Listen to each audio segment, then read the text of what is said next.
Nous n'avons pas de chance. Notre diocèse nous invite à être missionnaires. Or voilà que le mercredi des Cendres, au lieu d'aller aux périphéries, Jésus nous invite à aller dans notre chambre, à fermer la porte. Alors que notre diocèse nous invite à rejoindre les gens là où ils sont, Jésus au contraire se replie dans le désert. Et aujourd'hui, deuxième dimanche de Carême, avec ce récit de la transfiguration, eh bien Jésus va à l'écart, il se retire sur une haute montagne, il fait une espèce de retraite au cours de sa vie publique, et il conclut cet évangile en disant « Ce qui vient de se passer, n'en parlez à personne ».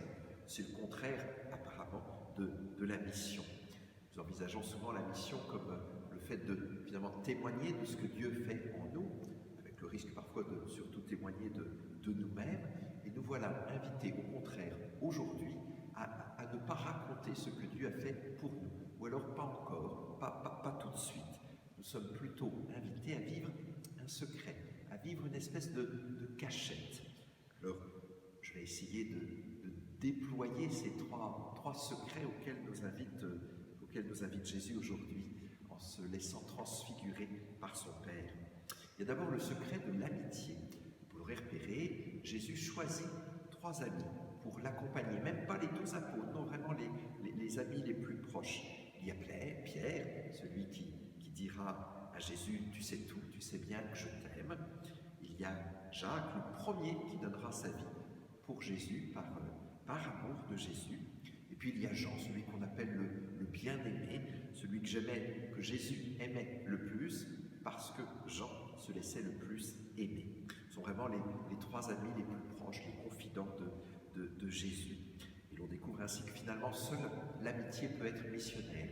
Je ne vais pouvoir partager l'Évangile qu'avec des personnes avec qui j'ai établi une confiance, une confidence véritable. Le deuxième secret auquel nous sommes invités, c'est le secret de la Bible. C'est entrer dans les profondeurs, le silence de la Bible, même si ça prend du temps, même si c'est un peu aride. C'est ce que vit Jésus. Il est en train de reprendre toute l'histoire de son peuple avec ce dialogue avec Moïse et avec Élie. On sait que Moïse représente les 5 premiers livres de la loi, on sait qu'Élie est le premier de tous les prophètes. La loi et les prophètes, c'est finalement toute l'écriture que Jésus est en train de revisiter sur cette montagne avant de partir vers Jérusalem. Il a besoin de plonger dans les secrets de la Bible, il a besoin de partager comme avec des confidents avec Moïse et Élie. Et de fait, la Bible, tous les temps secrets, silencieux qu'on peut prendre avec la Bible, cette Bible vient nous soigner. Dans un monde spectacle, la Bible nous permet vraiment de nous dépouiller, de nous dénuder, de reconnaître l'humanité avec ses misères, ses violences, ses guerres, son péché. Dans un monde fragmenté, la Bible nous rassemble. Il y a tellement de genres littéraires différents, tellement de lieux différents, tellement de psychologies différentes qui se retrouvent dans la Bible. Dans un monde désespéré, la Bible ouvre un chemin, ouvre sans cesse un avenir. Être missionnaire, c'est finalement ce à quoi nous vous invitons, prendre du temps pour partager la parole de Dieu à quelques-uns, comme le partage du bon pain.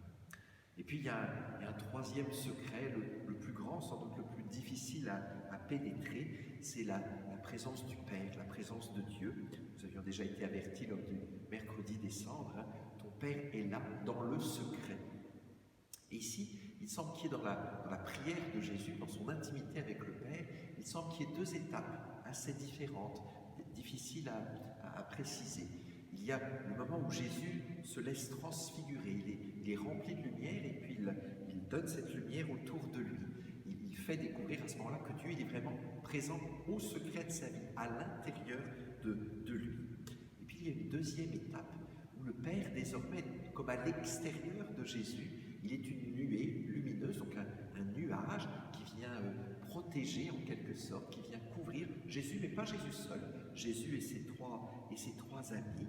C'est comme si il y avait 2 façons pour Dieu d'exprimer son secret, dans la prière personnelle où il vient habiter nos cœurs, et puis dans la liturgie où il vient nous rassembler à quelques-uns dans sa beauté, dans dans son secret. Eh bien, la mission, c'est ça, c'est à la fois prendre quelqu'un profondément dans sa prière personnelle, et puis en même temps, l'inviter, quand ce sera possible, à vivre avec nous la liturgie, et puis ainsi permettre à tout homme d'entendre cette parole que Jésus entend aujourd'hui. Celui-ci, ça c'est mon enfant bien-aimé, en qui je mets toute ma joie. Puissions-nous aider toute personne que nous rencontrerons cette semaine à entendre ces mots-là, sentir ces mots-là, à sentir qu'il est vraiment un fils aimé de Dieu et que Dieu met en lui sa joie et sa confiance.